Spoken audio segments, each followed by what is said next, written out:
incident that happened on December 10th, 2017, where I was trying to go to a memorial march for Kate Steinle, but I was met with armed, masked men that prevented me from entering and were intimidating and threatening me. I'm gonna bring this issue to City Council. Let's see how they take it.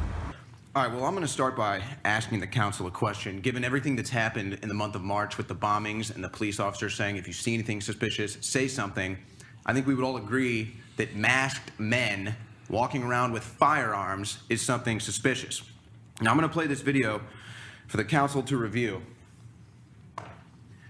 that illustrates that exact thing happening. Now, I am a firm believer in the First Amendment right, so an individual has the right to walk around with their face covered. I'm a firm believer in the Second Amendment right. I believe in constitutional carry, so you can carry a rifle or whatever firearm you want with you. However, according to U.S. Code Title 18, Part 1, Chapter 13, subsection 241, conspiracy against rights states, if two or more persons conspire to injure, oppress, threaten, or intimidate any person in any state, territory, commonwealth, or district in the free exercise or enjoyment of any right or privilege secured by him by the Constitution or laws of the United States, or because of his having so exercise them the same, or two or more persons go in disguise or on the premises of another with intent to prevent or hinder his free exercise or enjoyment of any right or privilege so secured, they shall be fined under this title or in prison not more than 10 years. Well, on December 10th, the video you're witnessing right now, I went to a memorial march for a deceased victim of a violent crime.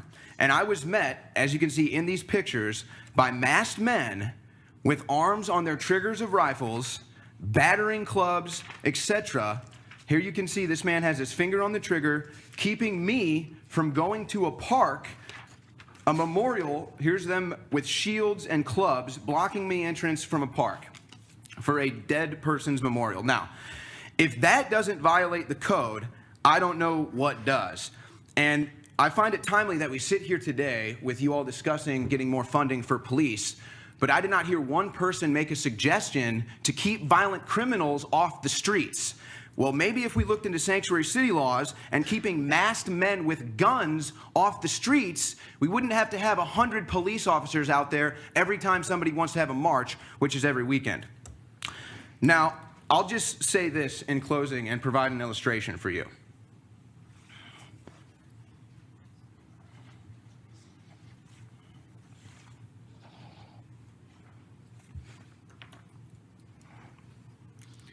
If I was outside holding a rifle, keeping people from getting into this city council to state their claim, do you think I should be arrested? I think everybody here would agree, yes, that should be an arrest. Absolutely. But for some reason, and I'm not blaming the APD because I think they're good men and women. Most of my experiences with them have been positive.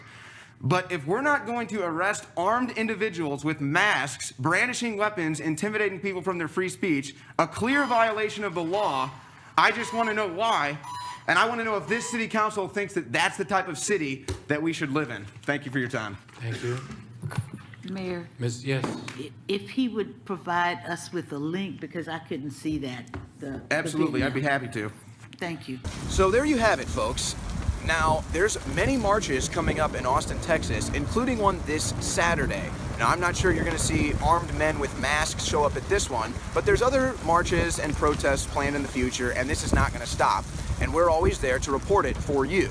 So let's see if there's any difference in the way police officers approach armed masked men on the streets during a protest, or if the same thing is allowed to continue without any arrest. Because I theorize if you arrest one of these Antifa guys or masked men in the streets with weapons, intimidating and threatening people, they all go away as soon as one goes to jail. But we'll wait and see what the response is from City Council and from the Austin Police Department.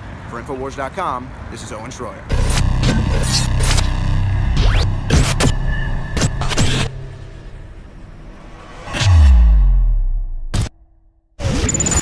It's been sold out for months, and now it's back. It's Myco ZX Plush. Lower price, more ingredients, because we scaled up, signed a year contract with an even bigger organic manufacturer and producer. Scalability. But now we're able to go at 50% off to $27 instead of $39, 50% off. Because there's a lot of product and a lot of ingredient in Myco ZX. Now, it's the other side of the equation. Everybody thinks about probiotics and how great they are.